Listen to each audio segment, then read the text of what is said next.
gisaysay ni San Pablo ang istorya sa atong kaluwasan. Ang unang nahitabo nga iyang gipalambo ang pinili niyang katawhan, ang kaliwat ni Jacob, katong 12 ka nasod or 12 ka tribo, mga anak ni Jacob or anak ni Israel. Unya gidala sila sa mga patriarka sama ni Moises ngadto sa yuta nga gisaad diin gibuntog sa Ginoo ang 7 ka nasod aron maghari sila didto 450 years. Niya doon na dito'y hari nga gipili sa Ginoo nga gidaig niyag maayo, mao si David.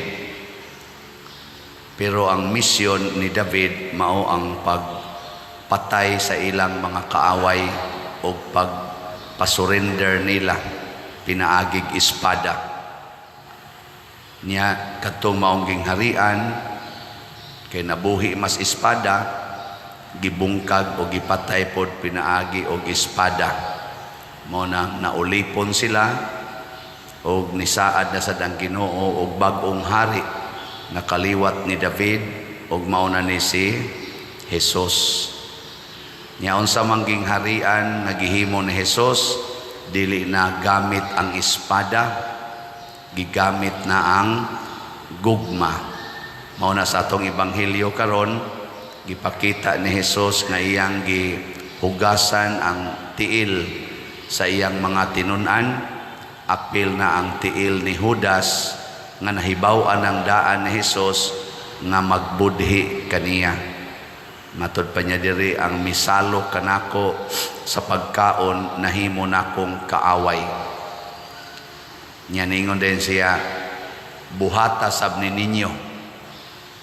So karon ang angging harian sa Ginoo dili na territorial. Unsa naman? Mystical.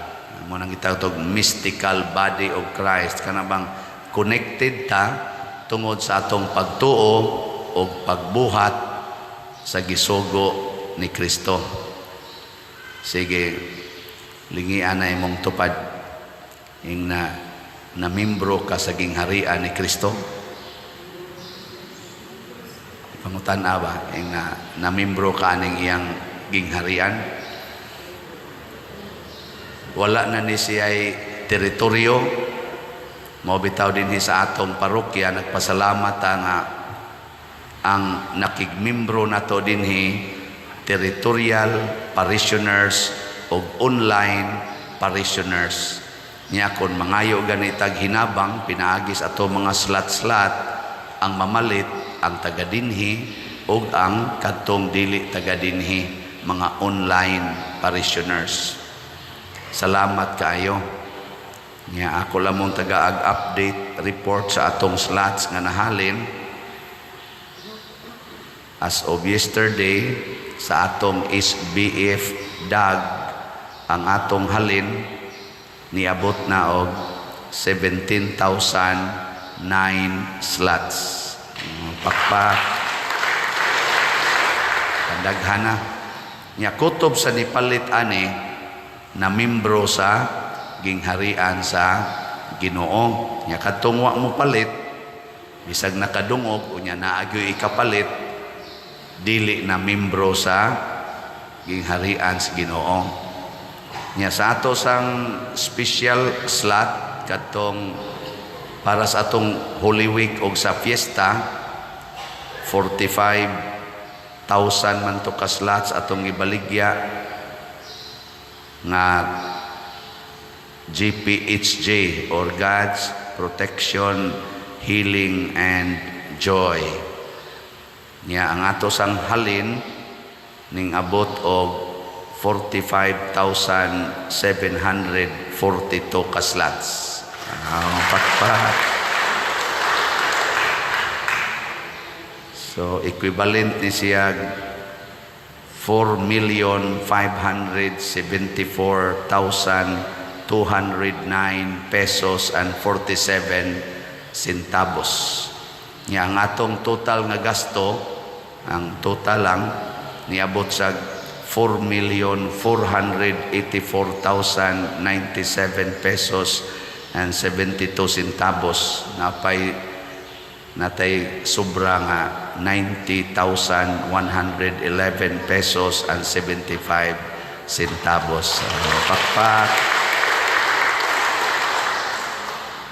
Ang namalit ani dili man gyud tanan taga dinhi. Bisag imo nang susihon imong tupad na magipipila dihang wa gyud kapalit. Tag 100 raman ni siya. So mo na ang nipalit member sa gingharian sa Ginoo. Ato lang anaon pagsulti kay nakighiusa man dinhi bisan og dili taga dinhi. Nya do na pagita atoy 10 slots challenge.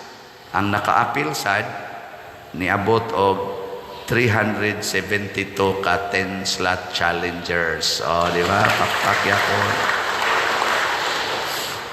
Mauna ni ang gingharian sa Ginoo na ang taga Canada, taga Australia, Amerika, Europe, China, asa panandapitang lugara sa tibuok kalibutan pwedeng mamimbro dinhi sa maong parokya nato pinaagi sa ilang pagpadala og hinabang. Ug mao kini kaning ilang pamalit nga slots, mao ni ang gesture or kanibang buhat sa paghugas sa tiil. Kay unsa man ang paghugas sa tiil?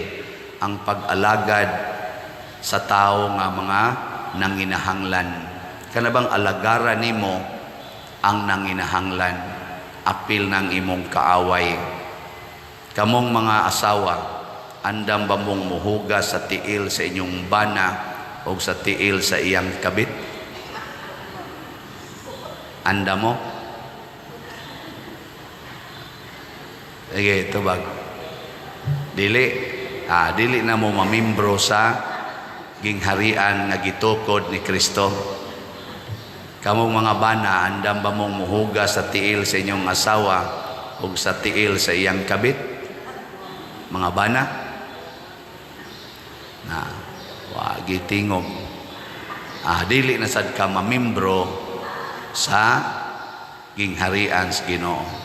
Ang kuan, ang pari, andam bang muhugas sa tiil sa mga parishioners, apil na tong magsigig libak o magsigig daot niya? Ug ako'y pangutan-on ninyo, okay, pangutan ako. Of course. Kay kahibawag yun ko nga kanang gasigig kontra nako, gasigig libak nako, sooner or later makapalit ra sa nagslot. Maabot ra gyud ang panahon na. Muna ingos Kristo, kinahanglan mahisama gid mo nako. Dili mo mulahi nako. Muna sila sa si San Pedro ang nagsunod ni Hesus, ila sang gihigugma ang tanan, apil na si San Pablo, ngat kaniadto Saulo nga nagsigig lutos nila, mao pa gani nagpatay ni Esteban ang atong unang martir. Pero sa may nahitabo sa sige nilang higugma ni Saulo nga kaaway, nahimo gyud si Saulo nga usa sa ilang lig-on nga kaabag sa pagsangyaw sa maing balita nga mao'y nagsuwat aning first reading nato. Mahimo ra gyud na natong higala ang atong kaaway basta di lang gid ta mangaway. Magsige lang tag alagad. Ang ilang panginahanglan tagaan natog alagad. Kung gusto sila nga ila kang kuha ag yuta, ihatag ang yuta. Kuhaan kas imong kwarta, ihatag ang kwarta. Ana. Nya human awayo na sad ka. Sige lang yun, hatag. Moabot gyud ang panahon nga magsige na sila og pangita nimo kay mangayo na sa naglaing pabor. Kay mao man ginang mga yawanon magsige man nagpangayog pabor. Ang kana mga Dios noon magsige naghatag og pabor or favor.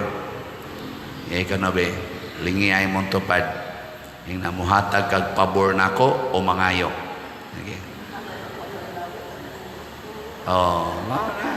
Kadang mga ginikanan na magsigig sugo sa mga anak, Wa na, peligro na nang mawagtang sa Pasig. Nya kana sang mga anak nga magsigig pangayo sa ginikanan, mahinumdom las ginikanan kun mangayo na, unyag di gani wa gani pangayoon, mura lagway bili ang ginikanan, kana din asa na membro sa gingharian ni Kristo. Kanang pare nga magsigilag pangayo og pabor gikas parishioners, kana di sana mamimbro. Kana sang parishioner nga magsigilag pangayo os pare, mo pay apiki kay kolekta pangyoon pa, kana din asa na mamimbro. Karon ihatod nato sa Father Arnel Ponce ngadto sa kolonya, na ipipila nato dinhi mohatod atong iampo nga maliwat unta siya ni Kristo, nga adto unta niya dito pabungahon og maayo ang iya sang paghugas sa mga tiil sa tanang katawhan alang sa kaluwasan. Mao na sa atong tubag sa Salmo, mapahinumduman kita unsa to atong tubag, hangtod sa kahangturan awiton ko ang kaayo sa Ginoo.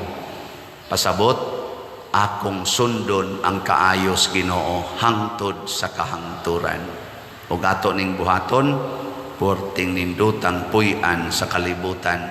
Mao ni atong parokya ninindot tungod kay daghan ang nakighiusa nato nagpamimbro sa kuan ni Hesus iyang gingharian. Ang atong SBF dag na apay kuwang nga 58,991 ka slots, nga tag 500 per slot para nis pagtukod sa tong building. Na ay ni comment sa atong YouTube, giingnan ko sa usas mga nato sokom nga niingon, Father, ngano man nga sige man kagpanindot anang kumbento og simbahan nga wa man magsugo ang Ginoo niana.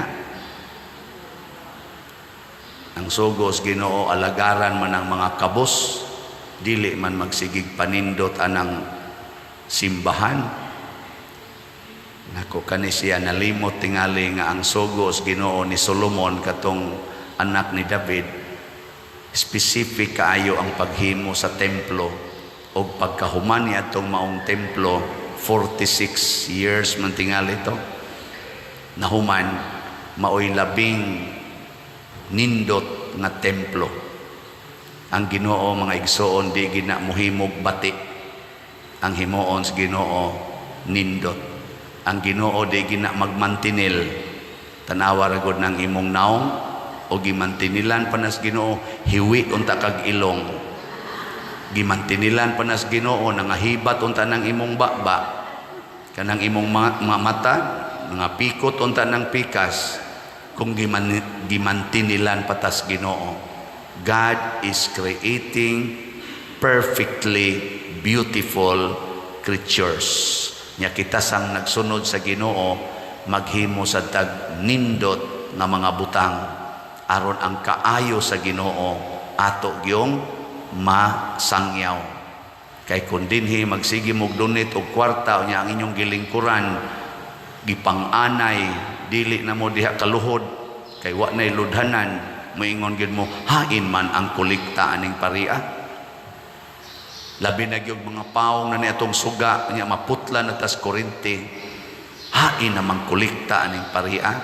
Pero kalois Ginoo basig dili gid mo kasaway nako no og hain ang kolekta, kay sa inyo palang gilingkuran makaingon na mo murag sobra man ni kaysa among gikolekta. Okay, pila ra may kolekta nato dinhi, pero naa man sa mga online parishioners magtan-aw mo aning ato mga facilities dinhi, makaingon jud ka hangtod sa kahangturan awiton ko ang kaayo sa Ginoo. Kay kundi patungod kay naay Ginoo gimantinilan ra gid unta ni natong atong mga butang dinhi. Mao na ang paghatag sa nato sa atong mga kaigsuonan ug mga hinabang wa dili sad mantinil, nindot sad nga mga hinabang. Tanan ato gyung buhaton for the glory of God. Mao na ang paghugas sa tiil sa atong mga kaigsuonan ang pagpaubos o ang pag-alagad mao ginay makapanindot sa atong kinabuhi. Kanang pagsigig panaway, kanang pagsigig criticize, kanang pagsigig daot mao ginay makapangilad sa atong kinabuhi. Gikatapusang lingi sa imong tupad. Ing nasugod karon din agyud ta manaway. Sige na. Nasugod karon di na ta manaway. Ha? Aron wa nay ma-insecured. Manindog data mga dili hinawayon.